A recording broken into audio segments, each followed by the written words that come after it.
శ్రీమహాగణాధిపతయే నమః. ఓం గురుభ్యో నమః. ఓం శ్రీమాత్రే నమః. అరుణాం కరుణాతరంగితాక్షీం ధృతపాశాంకుశపుష్పబాణచాపాం అనిమాదిభిరావృతాం మయూకైః అహమిత్యేవ విభావయే భవానీం. శ్రీమాత్రే నమః.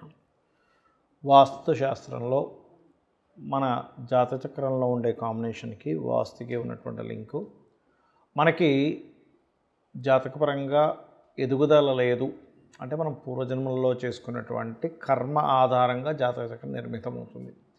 దానికి తోడు గనక మనం తెలియకుండా ఇంట్లో ఏదైనా వాస్తు సంబంధించిన దోషాలు చేస్తున్నట్లయితే అది ఇంకొంచెం దాని యొక్క నెగటివ్ ప్రభావం అనేటువంటిది ఎక్కువగా పెరుగుతుంది.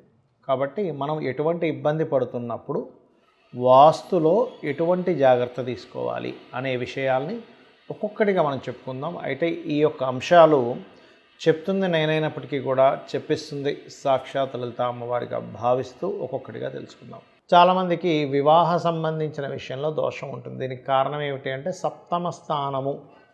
పురుషుడి జాతకంలో అయితే సప్తమము 12వ స్థానము, స్త్రీ జాతకంలో అయితే సప్తమము 12 అంటే 12వ స్థానంతో పాటు కుజుడిని కూడా పరిశీలన చేసుకోవాలి. సప్తమంలో ఉండే గ్రహము సప్తమాధిపతి శుక్రుడు, సప్తమంలో ఉండే గ్రహము సప్తమాధిపతి కుజుడు. ఇది వివాహం ఎందుకు అవ్వట్లేదని చెప్పేటువంటి అంశం. అంటే ఇది వీక్గా ఉందా, స్ట్రాంగ్గా ఉందా, అది ఏ రూపంలో ఉంది అంటే బంధువర్గంలో చేసుకుంటే యోగమా, ఇప్పుడు సరైనటువంటి సమయమా కాదా, ఇప్పుడు మనం అసలు వివాహం విషయం గురించి ఆలోచించవచ్చా, ప్రయత్నం చేయొచ్చా, ఒక సంబంధం మాట్లాడుకోవచ్చా అనేటువంటి క్లారిటీని సప్తమ స్థానం మనకిస్తుంది. అందులో ఎటువంటి సందేహం లేదు. మరి 12వ స్థానం దేనికి చూస్తాము అంటే 12వ అధిపతి మీకు వివాహం తర్వాత ఉండేటువంటి జీవితాన్ని ఓపెన్ చేస్తుంది. ఒక వ్యక్తి ఎలాగా వివాహ జీవితాన్ని గడుపుతాడు, అది డివోర్స్ అవుతుందా, దూరంగా ఉంటారా, ఇద్దరి మధ్య మంచి అన్యోన్యత ఉంటుందా, బాగా సంతోషంగా ఉంటారా, ఎప్పుడు ఇబ్బందికరంగా ఉంటారా అనేది 12వ స్థానం చెప్తుంది. దీన్ని బట్టి మీ యొక్క జీవిత స్థానాన్ని మార్చుకోవచ్చు. అయితే ఇక్కడ వివాహం అవ్వట్లేదంటే కారణం ఒక్కొక్కసారి జాతచక్రంతో పాటు మీ వాస్తు కూడా ప్రభావం చూపిస్తూ ఉంటుంది. ఎలా అంటే ఇప్పుడు చూడండి, మనం అనారోగ్యం వచ్చింది 4 రకాలుగా రావచ్చు. ఒకటి, మీకు అనారోగ్యం సహజంగా రావచ్చు, ఏదైనా ఫుడ్ తినడం వల్ల రావచ్చు, మీరు ఏదైనా టైట్ది ఏదో కట్టేసుకున్నారు, బెల్ట్ లాంటిది, అది పొట్ట నొప్పిని ఇవ్వచ్చు, లేకపోతే టైట్గా ఇక్కడ ఏదైనా కట్టుకున్నారు, ఈ చెయ్యిని తిమ్మిరెక్కేలా చేయొచ్చు, లేకపోతే మీకు అంటే మీరు నిత్యం చేసే కర్మల వల్ల వచ్చేది, ఏదో కరిచే చెప్పులు షూ వేసుకున్నారు, మీకు కాలు మొత్తం ఒక రకంగా కరుస్తున్నట్టుగా వాచిపోయినట్టు అవ్వచ్చు. అంటే ఏమిటి ఇక్కడ, ఒకటి కర్మ బట్టి, మీరు తీసుకునే ఫుడ్ బట్టి, మీరు వేసుకునేటువంటి డ్రెస్సింగ్, లేకపోతే మీరు వేసుకునేటువంటి బెల్ట్, మీరు వేసుకునే చెప్పులు షూ బట్టి.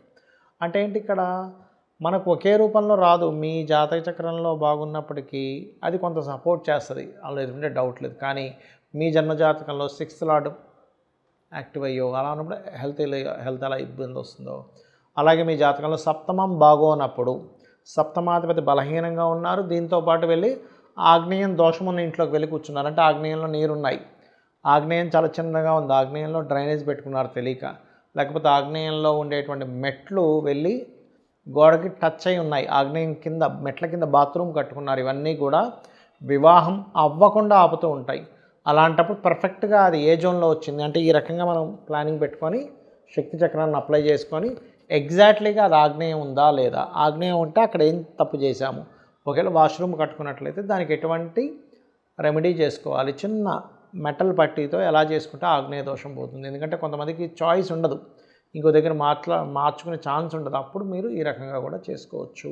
చాలామంది ఏంటంటే ఒక గృహం, అది అద్దె ఇల్లు కావచ్చు, సొంత ఇల్లు కావచ్చు, తీసుకునేటప్పుడు మొట్టమొదటిగా ప్రధానంగా తీసుకోవాల్సినటువంటి జాగ్రత్త ఒకటి ఉంటుంది. అదేమిటి అంటే తూర్పు, పడమర, ఉత్తర, దక్షిణాలు, అదేవిధంగా ఈశాన్యము, ఆగ్నేయము, వాయువ్యము, ఈ ఫేసింగ్స్ ఏవైతే ఉంటాయో మెయిన్ డోర్స్, ఇందులో పలానాది మంచిది పలానాది చెడ్డది అనేటువంటి జనరల్ స్టేట్మెంట్లా కాకుండా అసలు మీ పేరుకి వర్గు నిర్ధారణ అంటారు, ఆ వర్గు పరంగా అసలు మీ పేరుకి ఏ ఫేసింగ్ పనికి వస్తుంది, అది చాలా చాలా చాలా ఇంపార్టెంట్. అది మీ యొక్క లైఫ్ని ఒక మలుపు తిప్పుతుంది. మీరు ఒకవేళ బ్యాడ్ టైంలో ఉన్నా, అంటే ఒక పలానా మహాదశ నడుస్తుందండి, ఏంటో నా టైం బాగాలేదు, కానీ వర్గు పరంగా మీరు సరైన దీంట్లో ఉంటే మీకు ఆటోమేటిక్గా మీకు లైఫ్ అనేటువంటిది సెట్ అవుతుంది, గుర్తుపెట్టుకోండి. ఇక రెండవ విషయం, ఎప్పుడు కూడా వాస్తు అనగానే మనం వాస్తు పండితులు వస్తారు, ఇది కూల్చేయండి అది కూల్చేయండి అంటారు అనుకునేటువంటి భ్రమ నుంచి ముందుగా బయటికి రండి. చాలామంది ఏమంటారంటే తెలియక అన్నీ కూల్చేసేయండి, గోడ తీసేయండి, రూమ్ తీసేయండి అంటుంటారు. అది కేవలం చాలా ప్రమాదకరమైనటువంటి విషయాల్లో ఉన్నప్పుడు తప్ప అదర్వైజ్ దానికి రెమెడీ అనేటువంటిది ఉంటుంది. అది రంగుల రూపంలో ఉంటుంది, మెటల్స్ రూపంలో ఉంటుంది, చిన్న ఇంట్లో చేసుకునే యాక్టివిటీస్ రూపంలో ఉంటుంది. ఇది ముఖ్యంగా గుర్తుపెట్టుకోండి. ఇంకొక విషయం ఏంటంటే కొద్దిగా పాటిస్తానండి, మరీ ఎక్కువగా పాటించడం అంటూ ఉంటారు. అది చాలా ప్రమాదకరం. ఎందుకంటే మీరు మీ పిల్లల్ని కొద్దిగా చదువుకోనన్న ఎక్కువేం చదవద్దని అంటారా? కొద్దిగా ప్రిపేర్ చాలు, ఎక్కువేం ప్రిపేర్ అవ్వద్దంటారా? అనం కదా. ఎగ్జామ్స్ విషయంలో మంచి మార్క్స్ రావాలంటున్నాం, పరిపూర్ణమైనటువంటి జ్ఞానం పొందాలనుకుంటున్నాం. ఇప్పుడు మనం ఒక డాక్టర్ గారి దగ్గరికి వెళ్తాం. వెళ్ళినప్పుడు కొంచెం చదువుకున్నారండి, ఏదో ఎంబీబీఎస్లో ఒక 10 పేపర్లు చదివారు, అయినా పర్లేదు మనం వెళ్ళిపోతాం మనం. ఎందుకు?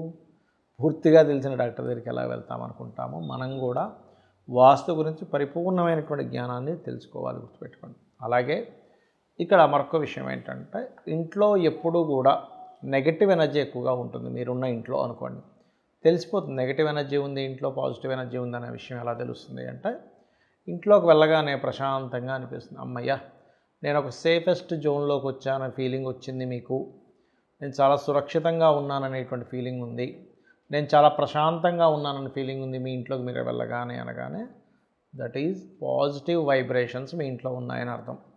అలా కాకుండా ఇంటికి వెళ్ళాలంటేనే మనసు అంగీకరించక వెళ్ళిన తర్వాత సరిగా మీకు ఏదో తెలియని ఒక నెగిటివ్ థాట్స్ ఎక్కువగా ఉంటున్నాయి, ఇంటి నుంచి ఎప్పుడు బయటికి వెళ్ళిపోదామా అనిపిస్తుంది అంటే ఆ యొక్క గృహంలో ఖచ్చితంగా మీకు అది సపోర్ట్ చేయట్లేదు. ఏదో తెలియని ఒక బాధ, ఏదో తెలియని ఇబ్బందిగా ఉంది. అందుకే చూడండి, మనం కొన్ని ఇళ్లలో ఉన్నప్పుడు అస్సలు బాగాలేనండి, ఆ ఇంట్లో ఉన్నప్పుడు మారాక చాలా బాగుందంటారు. ఇంకొంతమంది ఆ ఇంట్లోకి వెళ్ళినప్పుడు చాలా బాగుందండి, అనవసరంగా నేను ఖాళీ చేసి బయటకు వచ్చానంటారు. అంటే దీని అర్థం ఏమిటంటే ఆ ఇల్లు మీకు సపోర్ట్ చేయట్లే. ఆ ఇల్లు దోషం ఉందని రూల్ ఏం కాదు. అక్కడ మీకు వర్క్ సరిగ్గా లేదనుకోండి, అటువంటి ఇంటిలోకి వెళ్ళడం వల్ల మీరు ఇబ్బంది పడుతున్నారని మీరు అర్థం చేసుకోండి. అలాగే మరొక విషయం ఏంటంటే ఇంట్లో ఎప్పుడూ కూడా పొరపాటును కూడా ఇంట్లో ఎవరో గతించారు, సంవత్సరం పాటు మానేస్తారు చాలామంది. ఇవన్నీ నెగిటివ్ ఎనర్జీస్ రావడానికి కారణాలండి. సంవత్సరం పాటు దీపారాధన చేయడమే మానేస్తారు, అది తప్పు. 11వ రోజు తర్వాత నుంచి ఖచ్చితంగా ఇంట్లో నిత్య దేవత ఆరాధన, నిత్య నైవేద్యము, ధూపదీపాది పంచోపచార పూజ, షోడశోపచార పూజ మీ ఇష్టం ఎలా అయితే అలా చేసుకోవాలి. అలా కాదండి ఎవరో చెప్పారు గుడికి వెళ్ళకూడదు, అలా లేదు. ఎందుకంటే గుడికి ఖచ్చితంగా వెళ్ళాలి. 11వ రోజు తర్వాత మనం గుడిలో నిద్రపోతాంగా, ఆలయంలో అంటే దాని అర్థం ఏమిటి? వెళ్ళాలని అర్థం. ఆలయానికి వెళ్ళొచ్చు, ఇంట్లో నిత్య దేవతారాధన పూజ చేసుకోవచ్చు, పితృదేవత ఆరాధనలు చేసుకోవచ్చు, అందులో ఎటువంటి డౌట్ లేదు.